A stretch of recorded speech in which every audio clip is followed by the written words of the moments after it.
Welcome to this very special edition of the KJ Masterclass Live, the show which ensures that you profit from your time spent here with experts, either through their industry insights, information, or simply learning from them. And today we have JC Clark joining us live from Japan. She is a career coach, entrepreneur, and software engineer. Welcome to the show, JC. Thank you, Ajay. Thank you for having me. You are welcome. Welcome to the show. Welcome to India in this online form. And I'm sure not just in India, but a lot of people across the globe will benefit from what we are going to talk right now. We'll be talking about mastering remote career success with you and learn a lot from you. And before we talk about mastering remote career success, let's understand how you made a success of your career, a little bit about your professional journey, JC Clark. Yes, so thank you. My professional career journey has kind of been in three acts. I started first in finance, helping people secure their benefits and understand insurance and taxes and things. And from there, I moved into software engineering. So both front end, back end, moving data, looking at websites, how things work under the hood. And I got to work with some really awesome companies, which was fantastic. However, with my husband's military service, it's just been really, really hard to be a mom and a military spouse and support all of the things that I needed. And we all know that tech has been a struggle over the last several years. So I was laid off not once, but twice. And during that time, I had to really kind of drill down and figure out how do we get a job? Like you don't just, open the want pages anymore and just go, oh, let me go here and check it out. Like it's not the way that it used to be. So I really had to hone in on a system, not based on like cold applying, but actually building connections and relationships and networking. And I was teaching software engineering, and I saw a lot of the same challenges that I had run into happen to my students. And I realized that those skills that I had honed when I was laid off would be really, really like just helpful for other people. So that is how I built my business, and that's what I'm doing now.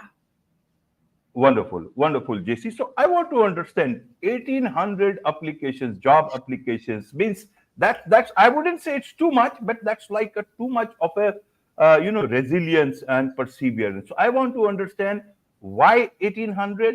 Obviously, you within a few hundred you will get a job, but why 1800? Why what is it that you wanted to achieve through this? Yes, 1816 is a lot, definitely. So I was looking for something so very specific.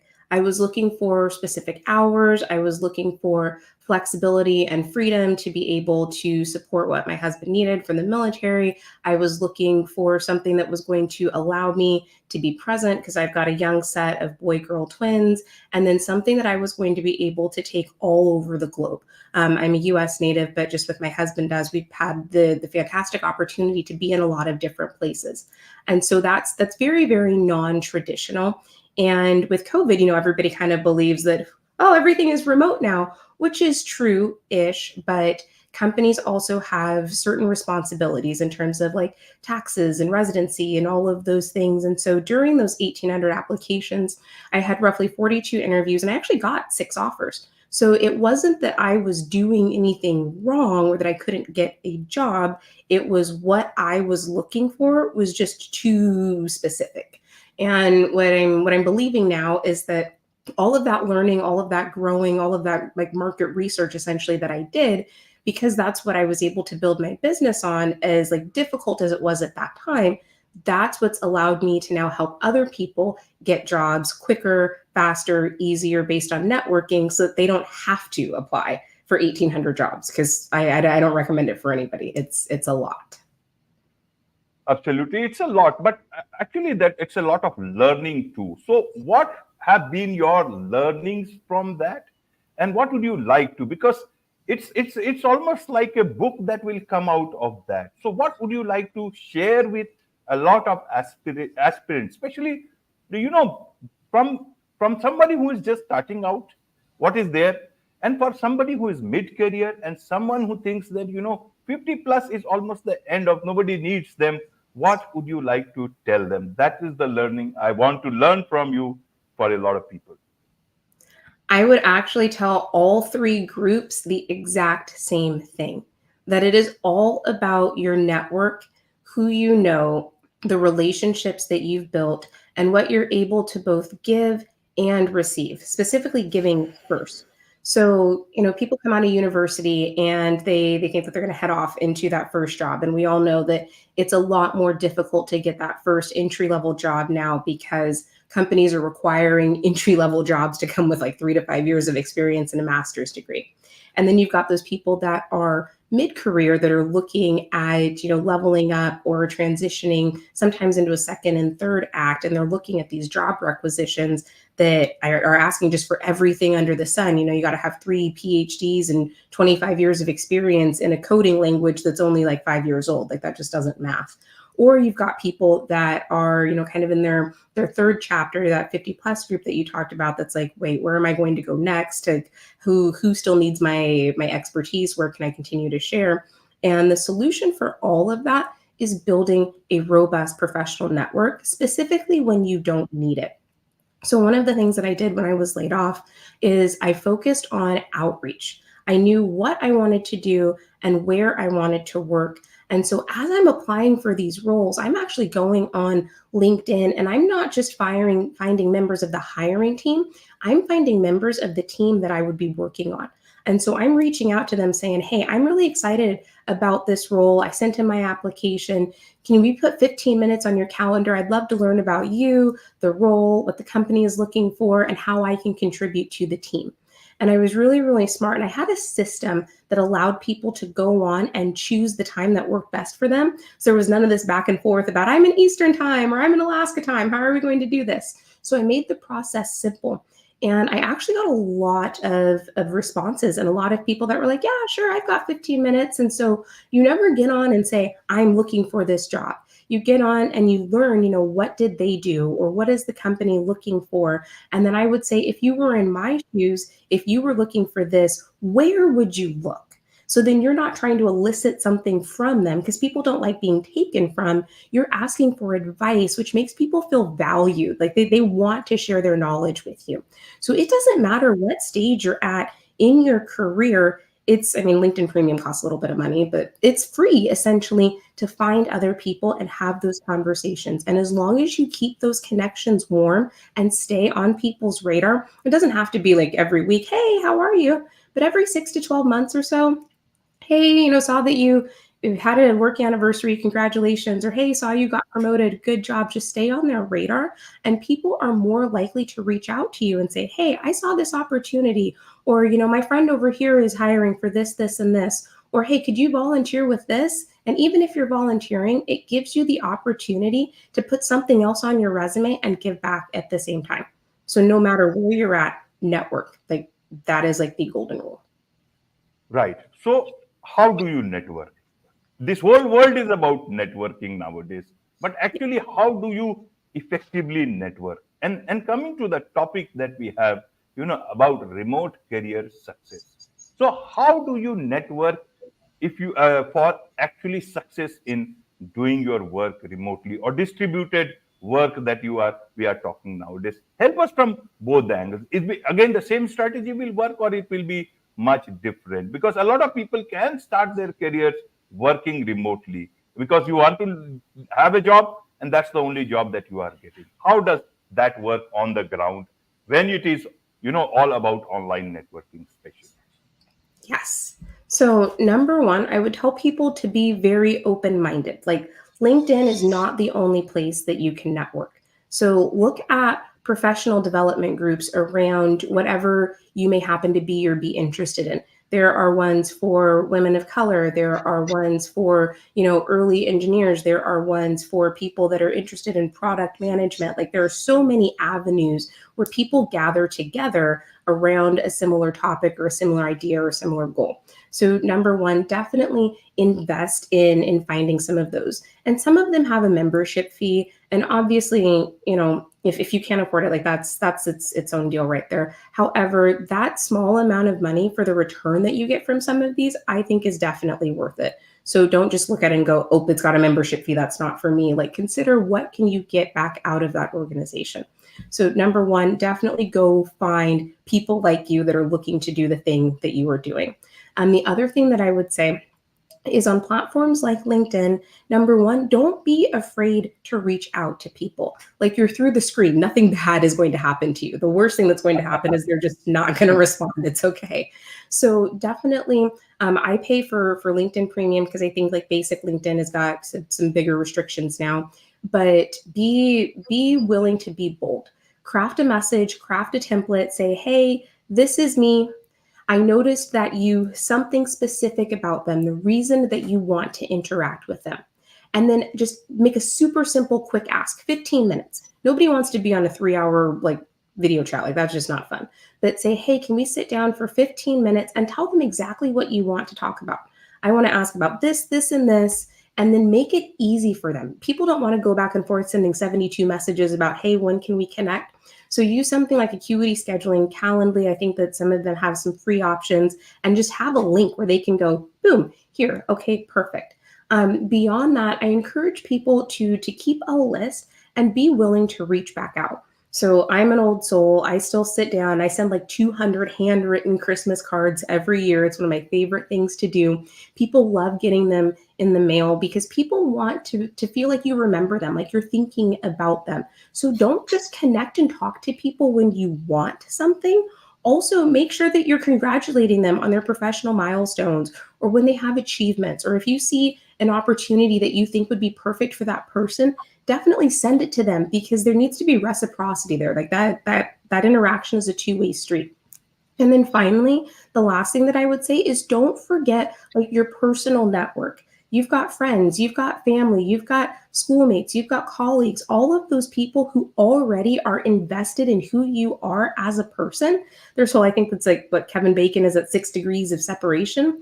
Those people that are connected with you are connected with other people. So don't be afraid to tell the people in your life, hey, this is my goal. This is what I'm looking for. This is what I want to achieve. If you were me, because again, you don't just want to ask people for stuff. If you were me, how would you go about achieving that? And then just see what they say, because those people, they already are connected to you. They want you to win. So there's so many avenues. Don't just feel like you have to be locked into one thing, and don't be afraid to reach out, because you never know who your biggest cheerleader is going to be or where that next opportunity is going to come from. Absolutely, absolutely. Well put, JC. And talking of handwritten cards, in these times of automation and artificial intelligence, how do you network without being without being understood as networking? How do you make it human when there is so much of automation available, automation happening? How do you make them understand this is a human writing to another human, or is it automation itself is enough? Even as you said, in LinkedIn, you have got those facilities. You have got so many other facilities, outside tools also, Meet Alfred and all those things, if I understand correctly. So how do you do that actually on the ground? Yes, that is such a good question. I love that question, especially because I work in artificial intelligence and machine learning as an engineer. So I know, like, yeah, it's a super great tool, but at the same time, it's not that same human interaction. So when you're reaching out to people, number one, definitely introduce yourself. And then number two, say something specific about them. Like, the AI isn't going to know that, hey, there was a particular picture that looked like this on their page, or that you both went to Central Washington University, or that you're both connected to this third party person because they used to work with them and you went to school with them. Like, you have to give relevant factual details that lets them know, oh, they looked at this. Something beyond just, well, I saw that you're a project manager at Amazon, like something specific to them. I think that that is really, really important. And then also making sure that, like, sure, you can copy and paste and you can send the same response to 17 different people, and they might know, they might not. But also making sure that the way that you word things is genuinely you. Like, I'm not going to talk to you any different here than I would in the messages that I send out. Because if I go grab this message from AI and then just shoot it off to a bunch of people, and then they meet me and they interact with me, and there's that incongruence there, they're going to be like, ooh, wait, this something's wrong here. And then even if we had the potential to have this really, really great interaction, because they're like, ugh, something's not right, they're not going to be themselves and provide and share the things that you're hoping to gain. And you're not going to have the symbiotic relationship because you've already been set up to fail.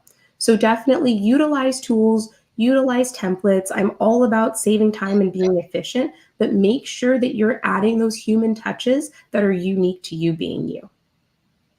Right, right. And how do I ensure that I am connecting with the networking with the right people? The senior guys, why should they talk to me? So first, how do I make myself interesting or useful to their needs? Because they would want to network with somebody much more useful to them. And should I network only with my peers? Because then that will be like the same sort of people. How do I ensure that I am networking with the right kind of people, good people, useful people in the long run, short run, immediately? So, number one, there is no right answer. And one of the things that I tell my clients is, and I think I've even mentioned it here, is that you never know where your biggest support system or your biggest cheerleader or that person that's got that right opportunity for you, you never know who they are or where they're going to come from. So don't just look up and be like, well, I'm a junior, so I want to interact with these senior people. Or I'm a junior, I'm afraid to interact with senior people.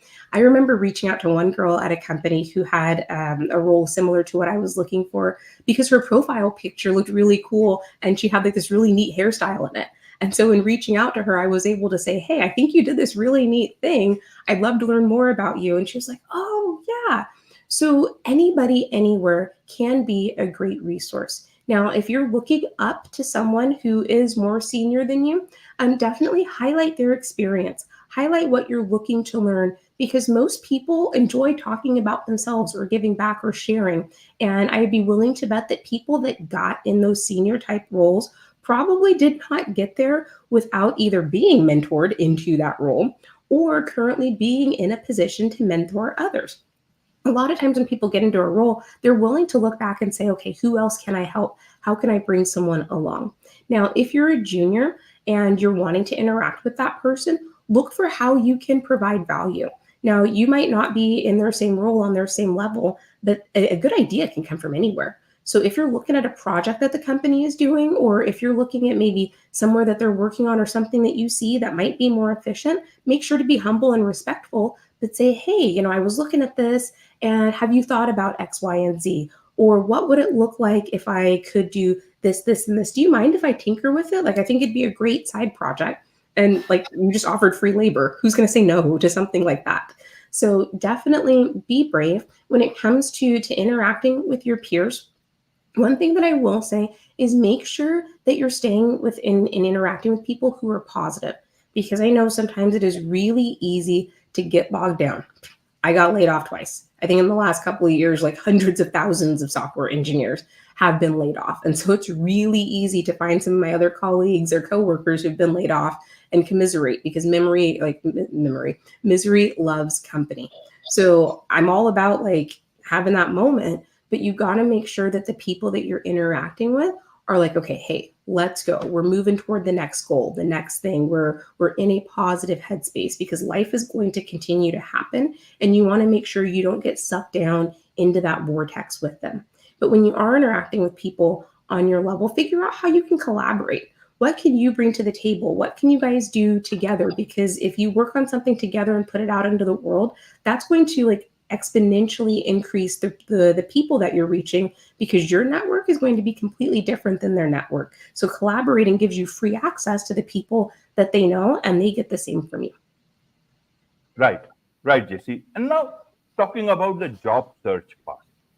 When you have a job, you get job offers, you get calls. But when you are out of job, there is no job nowhere. And others, Yep. if you ask consultants everywhere, they say there are jobs everywhere. You got to look at the right place. There are hidden jobs, non-advertised jobs. So how does one look for a job when they do not have a job? How do they search for that elusive position, especially again if you are working remotely? Yes, definitely is a great question. And number one, searching for jobs takes time. That's actually why I built hassle-free job search, because there is nothing worse than going on one of these job platforms, LinkedIn, Indeed, Yahoo, whatever, and looking at this job and being like, that one's not for me. This is the 17th time I've seen it. How do I get rid of it? So like, yes, it is taxing.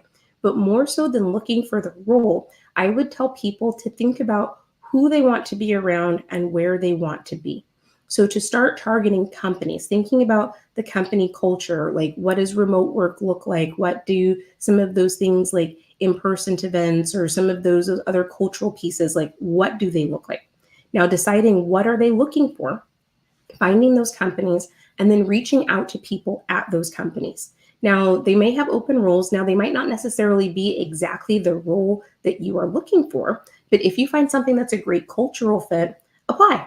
There's a statistic that says like women and people that are minorities statistically apply to roles only if they have like checked off 100% of all of the boxes that they're looking for in the job requisition, which is a travesty because different social groups, they're like, yeah, I've seen that one thing. And then they send off their application and the other 75%, like doesn't even land, but yet they're still networking, they're still getting interviews. So even if it remotely looks like you have got a shot in the dark, take it, send it out.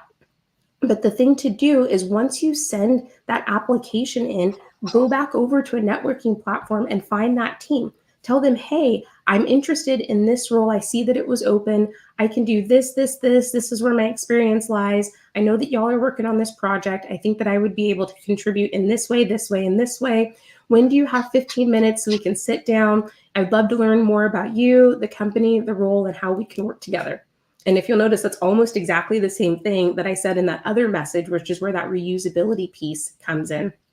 But it's important if you don't have a job to treat your job search like a job. If you were working 40 hours a week at your job, you've now got a free 40 hours a week, even though it might not feel like it because you got, kids, life, chores, baseball, doctor's appointments, all of that stuff. But you've got to carve that time out. And it's really easy to be unmotivated because I would love to sit on the couch and watch like Grey's Anatomy and eat chips, but that's not going to get you where you want to go. So when I work with clients that don't have a job, I encourage them to set out a calendar, to set out a schedule. Now, it doesn't have to be an 8-hour brick, but say, hey, okay, on Monday from this time to this time, I am looking for a job. I'm actively finding job postings. From this time to this time, I am submitting my applications. On Tuesday, I opened up my Calendly so that I can have coffee chats from this time to this time. On Wednesday, because I've got a technical background, I'm going to be brushing up on my tech skills by doing this, this, and this. And if you have a calendar, that keeps you accountable. I schedule my lunches, I schedule my Grey's Anatomy time, I schedule, hanging out with friends. But if you have something to revert back to that says, at this time, I should be doing this, it will make it feel more normal instead of this just hamster wheel of I've been looking through these posts, I'm sending out these messages. What am I doing with my time? Structure helps create success. Absolutely. Structure helps create success. And talking about success, how should one look at success when they are working remotely? Because earlier you can call it distributed work, hybrid work, work from home. And companies have also told that, if you are not coming to office, you will not get your promotion. So does that work also for remote work? How should they look at their career ambitions in terms of when they are looking at remote work? Should they not be ambitious? Should they consider themselves that I should only think of working remotely, or I should be then going to office if I need to be in the position that I am aiming for? How should they look at success when they are talking of remote work success? Well, number one, you have to decide what is most important to you. Why do you want to go to work? Are you going to work just because you need to pay the bills, keep the lights on, keep the roof over your head? Are you going to work because it creates this self-fulfillment for you? Are you going to work because you have this very specific career goal that you were trying to attain? So number one, you have to decide what is most important for you. What are you trying to achieve? And then once you've decided what you are trying to achieve, then you have to go back and say, and what am I willing to give up to get that? Because if the most important thing for you is being in a capacity like me, where you can support your kids, you can support your spouse, you can make sure that all of the home things are getting taken care of and still work, then yeah, maybe you might be one of those people that's giving up the opportunity to climb the corporate ladder at one of those companies that has recently said no office, no promotion. And I know that a lot of people have been like, I'm good with that. Now, if that's a trade off that doesn't work for you, you got to pick one. So definitely being clear about what you are wanting to achieve, what you're willing to give up to be able to achieve that. Because if you're wanting to be, vice president of whatever, that might mean missing your kids' soccer games or missing a birthday party or some of those things. And if that's where you're at, then that trade-off becomes acceptable to you. And in that moment, it's not a very difficult situation because you've already made that decision. So beyond that, I think it's also very, very important to make sure that you're not looking around at other people going, oh, this person achieved this. Well, I didn't measure up. Or, oh, I wish I could be, why didn't I get blank, blank, and blank? Sometimes the universe has another plan for you, and we have to accept that. But you also don't know what that other person's internal struggles or challenges or what they had to do to get where they are. And maybe where they're at, even though it looks shiny and glittery, that might not be where you need to be. So I think as long as, and this is how I live my life, if I can look in the mirror at the end of the day and say, hey, I did my best, I tried, I made the best decisions that I possibly could with the information that I had at the time. I treated people the way that I don't say treat people the way that you want to be treated, because sometimes someone else wants to be treated differently. I treated people the way that they wanted to be treated as best I possibly could, and I did right by myself and others. Leave it there. Leave it there. You can wake up, you can make different decisions tomorrow, you can try again, but sometimes we get so bogged down in this word, this success, this goal, this whatever society says we are supposed to do or achieve or be, that we forget to smell the roses, and that one day it's going to be all over. And you never hear anybody. My grandmother's 94. She doesn't talk about she wishes that she would have worked more. She talks about the time that she spent with me when I was 3 and I wanted to go to McDonald's or seeing my kids. So decide what's important to you, and then sometimes you got to let the rest go, and that's okay. Absolutely, absolutely. There is much to learn from you, JC, and I'm sure a lot of people would like to learn with from you, connect with you. You know, take your help. As a career coach. So, what is the best way for them to connect with you?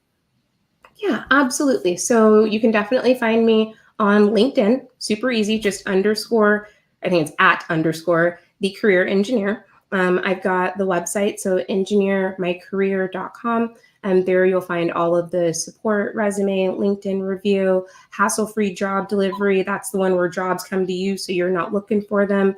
Beyond that, we've got the individual strategy sessions. So if you're like, man, I don't even know what comes next or how do I get there, we can sit down, create a plan, and I'll actually give you actionable things that you can do, check in, check off the box, because I'm a technologist. I like seeing my lists and getting things done. But definitely reach out. I'm on all the platforms, Instagram, TikTok, Facebook, and YouTube. So I'd love to work with people because, life changed for me. And then I had to kind of walk away from what I thought I was supposed to be. We talked about success. And now I'm understanding that my role is to be here and support others to where they want to go. So definitely happy to do that.